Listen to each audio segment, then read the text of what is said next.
not because I'm old and going to drop dead before Laura's chance to speak, but because I have some sort of general, we talked a bit before this about what we're going to talk about, so I have some sort of general things to say that Laura has some very much more specific things. Although I will tell you, I went to a session that Laura did earlier today, I believe it was, where she said this absolutely wonderful thing. I will slightly misquote because I didn't get it all down exactly, but I think it's true. Laura made the analogy that advocacy is like water. You have to have consistent and persistence. It's a consistent and persistent force that eventually will carve out the Grand Canyon, and I think that's very true. So for all of you, I know you're all lone arrangers. I know that has a sort of special feeling to be alone in your repository with tons and tons of work to do. So for most of you, you probably think, okay, I'll do advocacy when I have time. Advocacy, if it is not the first thing on your list, will be the thing that means you will never have anything more or anyone more to work with, and you will always be under-resourced and underfunded. As archivists, we look for the thing right in front of us first, and we see those records and we see those users and we say, that's got to get taken care of immediately. I would very much urge you to think about the fact that advocacy absolutely is part of your job. More than anyone else, you can't turn to somebody to do it for you. My staff can say, oh, Kathleen has a big mouth, she'll do it, I don't have to worry. You don't have that luxury. You have to have the voice to do it. It's preventive maintenance. How many of you have more money than you could possibly ever hope to use and all the resources you could ever need? And raise your hand. You're at every now. So Laura has the puffy life. How many of you take vitamins? How many of you go to the doctor? How many of you wear good shoes like my mom always said you should? You do all those things, but you don't do advocacy. Advocacy is that preventive maintenance. It's the good pair of shoes. It's the vitamins you take. It's the going to the doctor. It's the thing that will keep you safe and perhaps help you to grow. Let me just tell you a couple things that I think are really first starters. And the first thing to do is, who do you need to advocate for? You don't not need to convince the entire world of your value initially. The first person you may need to go to may be your own boss, your own board of directors, somebody within your institutional management who are the people that are going to decide whether you get more or not. You may need to go to your users and convince them how important what they are finding in your records are. But pick one person. This is my challenge to you. Over the next year, pick one person, look at one person and say, who is that person that I need to convince of the value of what I'm doing so they will help me take the next steps. Whether it's a user who will support you in going to your boss, whether it's your boss who will support you in going for further budget money. But who is it? Just one person. Pick one person. And then how many of you have ever tried to get someone to like you? I know we're archivists, come on. You have tried to please one person in your life.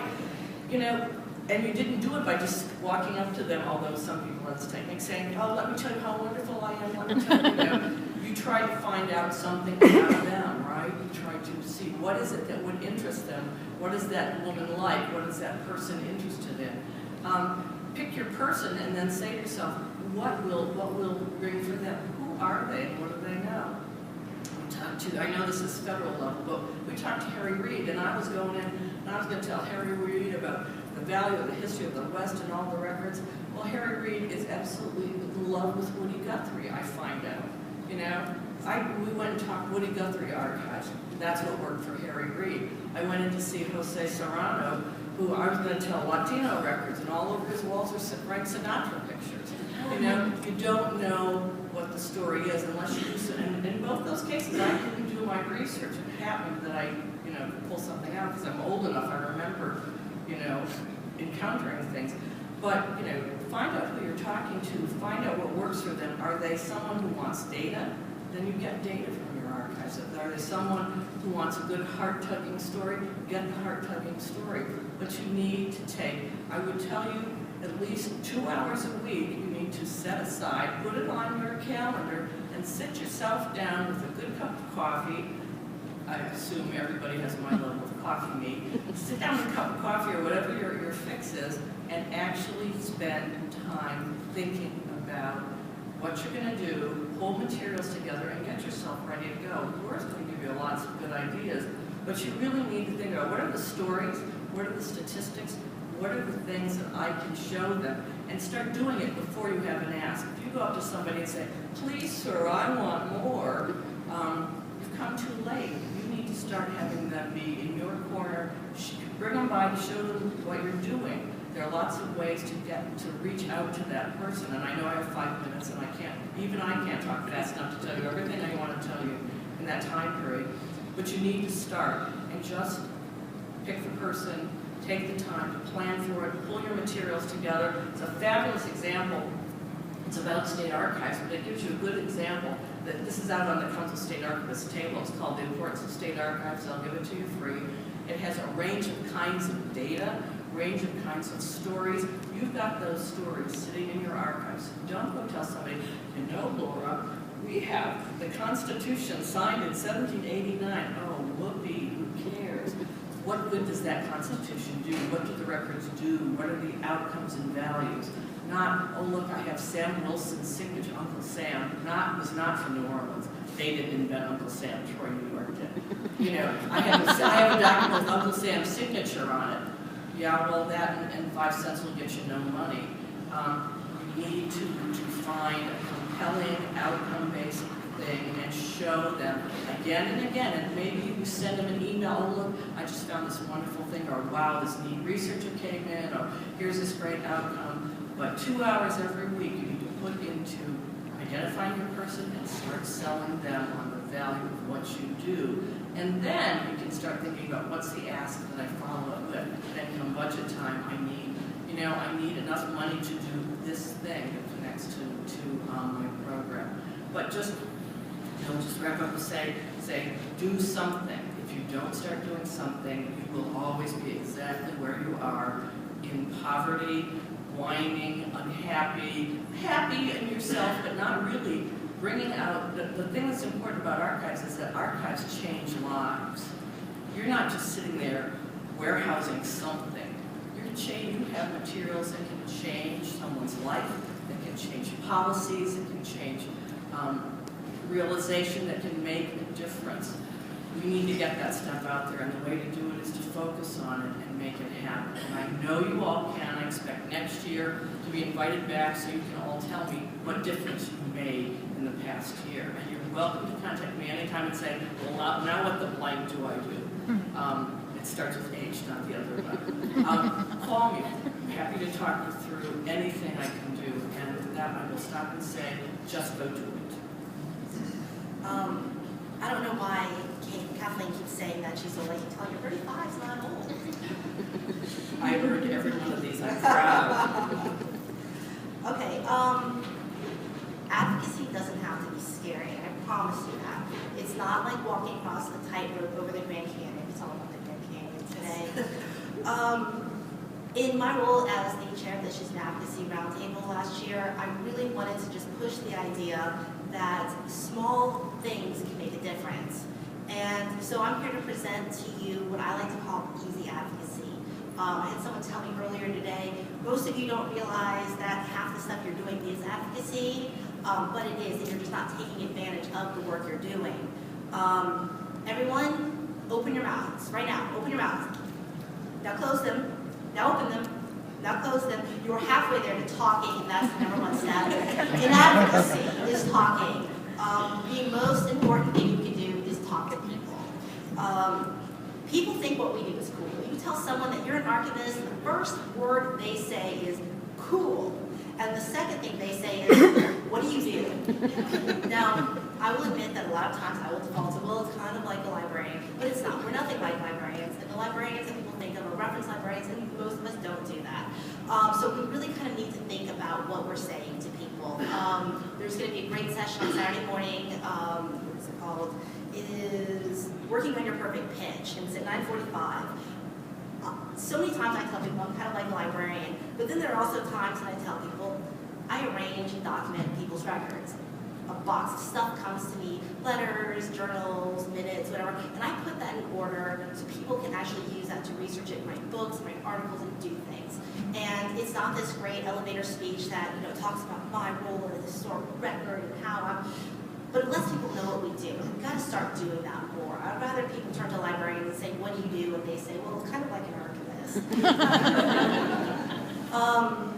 But opening your mouth and telling people what you do is probably the #1 thing you can do. And as much as Kathleen will cringe when I say this, people love hearing about the old stuff that we have. It's cool. People like it. You say, "I've got the Constitution in my stuff," and they're like, "Oh!" And it breaks the ice and gives you a foothold into it. I mean, definitely tell them about the other stuff that you have because it affects lives.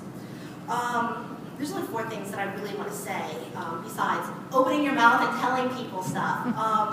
It's knowing who your resource allocators are and talking to them. Is it your boss? Is it your boss's boss? Is it someone so far up that you don't even know their name? You need to find out who influences them. You need to find out what influences them. If it's a Georgia politician, and I talked about this in the Georgia Archives presentation I did, constituents, get them talking to people. Invite those resource allocators and the people who influence them to the stuff that you do. Do you do dog and pony shows? Do you invite students or professors into your archives? Are you doing tours? Are you doing walking tours? Are you telling ghost stories? Are you doing anything that really highlights your materials, your archives? You call your resource allocator, your boss's boss, the dean, the president.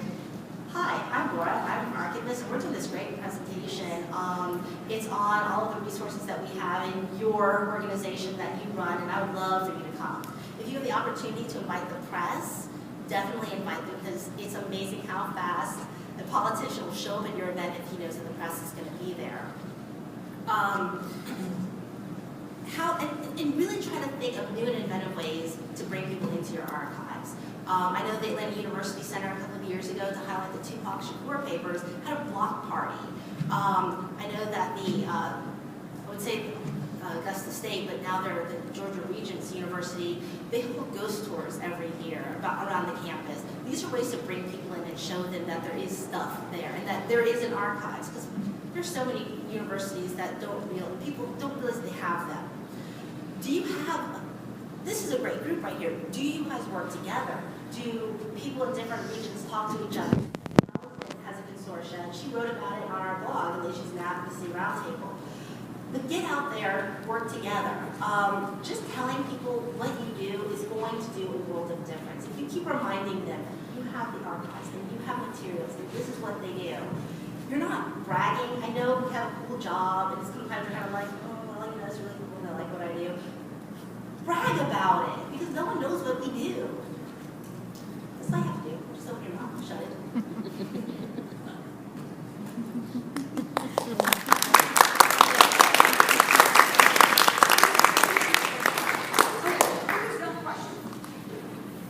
Okay, this is the Oprah moment. Don't let us down. And you get a card, you get a card, you get a card. Not a question, more of a comment. I actually do the reference where I am, so I've taken the reference interview as the opportunity to do the advocacy. That's a great way to do it, yes. We get 90% of our reference requests in by email. Everything I do is internal. I take every opportunity I can to go upstairs to an office, knock on the door, show my face, say hello. Next time you run into them, they're going to remember who you are. They might come down to the archives. We have a transportation division where I am that had all these excellent model airplanes, and we had to move down to a new space, and they asked if they could store a few, and I said that would be great. Any chance you could keep a couple in the library archives and have them hang out? I must have asked 600 times, but in the end they did. So people come in and they're seeing that, and they're seeing something else, and I can't collaborate, I can't do a lot of things, but within the institution there are lots of ways to let people know who you are, to let them know what you're doing, and to sort of give a face to behind the email, which I think is incredibly important. Yeah, it's just standing up and doing it. What's really funny, my daughter is here, she works for COSA as their reading assistant. She said, Mom, there are these 3 women who came up to me and they said, oh, they want to meet you. And she said, they keep walking by you. And I wouldn't want to meet you, but okay, if you want to go there, that's fine. But But they still haven't come up to me. I mean, they're not here. Where are they? Why don't they just come up and say, hey, I read your book and wow, was that stupid? Or whatever it is they need to say. But they don't, and we just need to go talk to people. I know it's not easy. On the Myers-Briggs scale, I am so far out the I scale, I almost fall off the end. Which everybody goes, that's not true. Well, it is true, and I can show you my test scores, But you have to push yourself. If you want the results, if you want to make the impact, if you want your archives to mean something, then you gotta humble yourself and go talk to people. And it sounds like you are collaborating. I mean, you work with someone to get those into your office. I mean, see what I'm saying? Oh, I don't do collaboration. You do. You do it, and you just. It's within your own department, and that's still collaboration. That's still collaboration. Do you work with IT? Collaboration. Especially when I jokingly call it a permanent loan. As Peter, Paul, and Mary say, wherever two or more of us are gathered, there is archives and advocacy.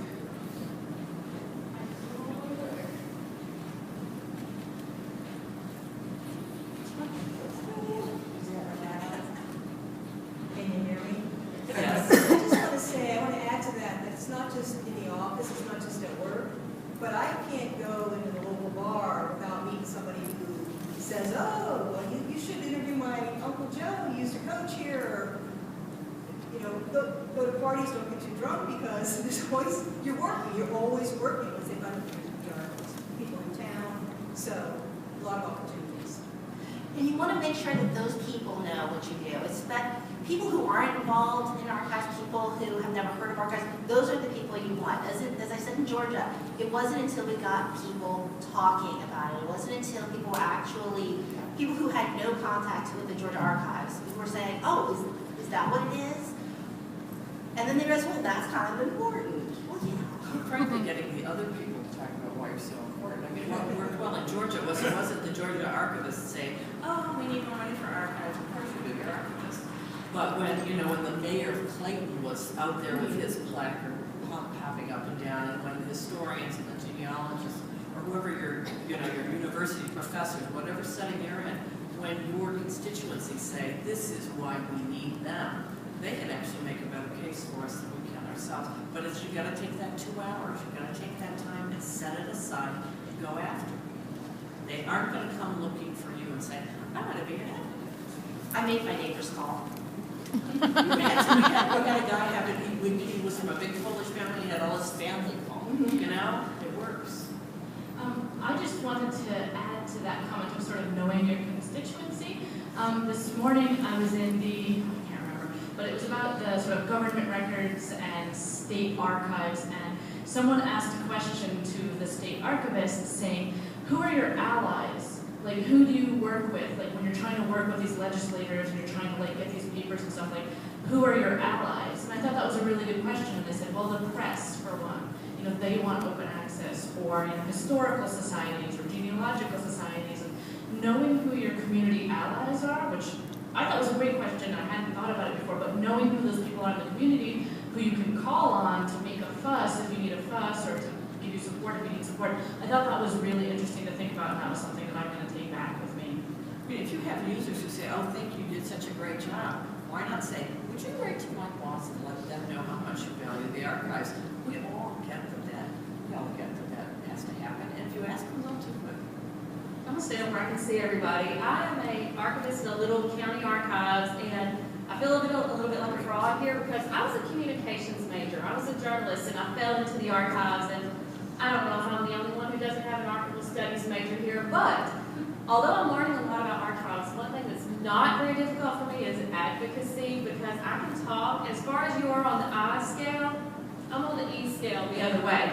And the nice thing is that I've, over the years making friends with just your local, your reporters, more and more I have people coming in. My old editor asked if I would start writing a regular little column for the free handout paper that's in all the little racks in the restaurants about local history. I'm in Limestone County.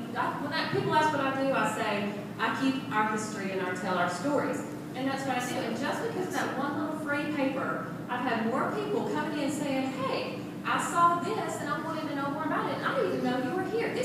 Our archives has been in existence for 30 years. We're the oldest county archives in Alabama, and there are people who've lived there all their lives and don't know what's in that little green train depot. And so people have started coming in. It's turned into the little local TV station, cable access station, wants me to go out to all the historic markers and tell the stories of the places just because of what I wrote about in the thing. And the nice thing is now I have people who read that, they come by, they're the ones telling my bosses, oh, they're really doing a great job down there at the county archives. You need to keep that going. It's really nice to get the word out with something you're doing anyways. The story, you all have stories that you like to tell. And you don't even have to talk. You can write it and send it, and you don't even have to see a person. Just your stuff. So, and get an editor friend to look over it and make sure it reads well, like a story.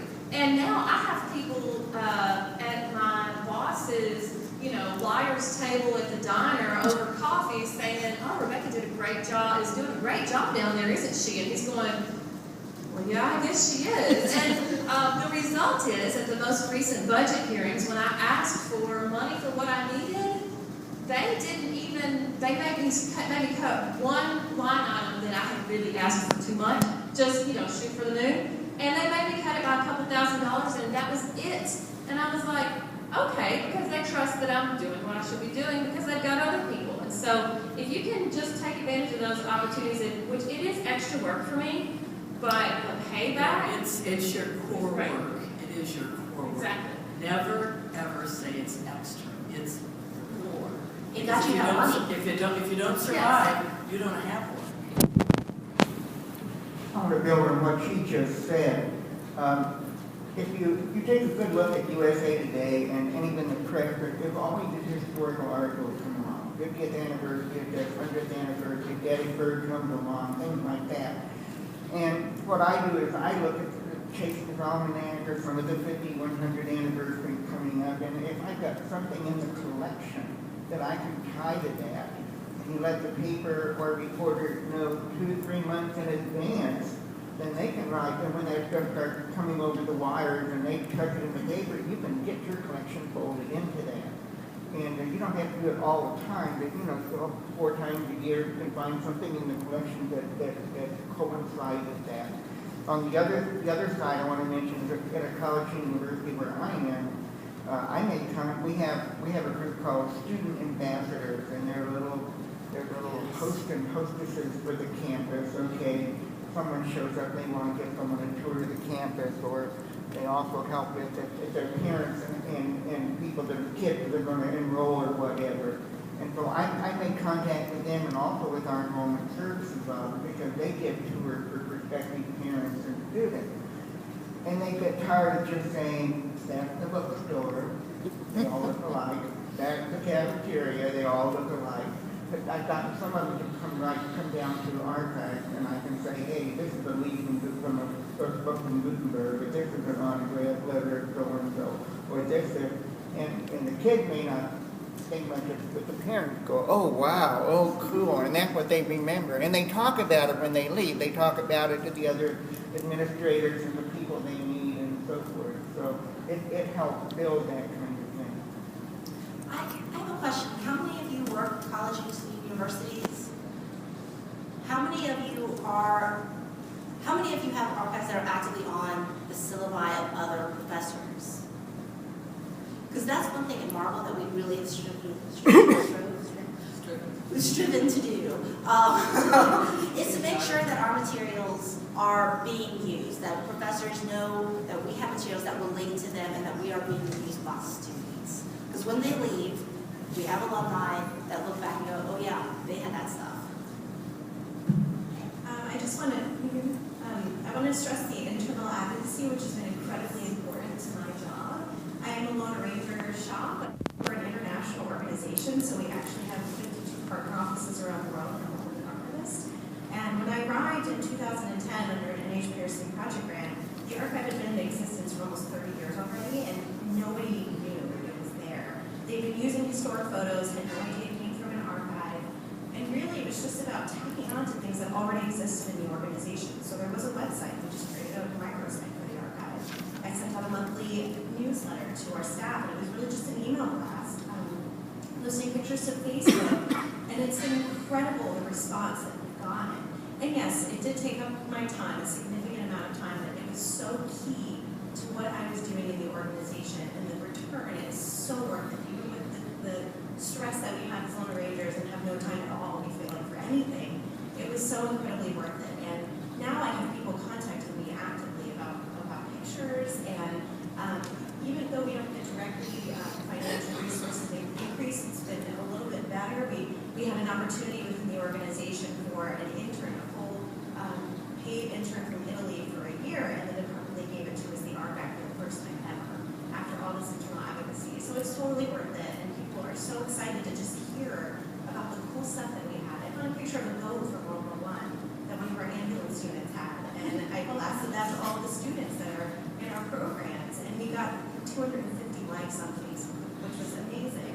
So it's just doing the little things that are just so incredibly worth it. So keep doing it, listen to them. It's so important.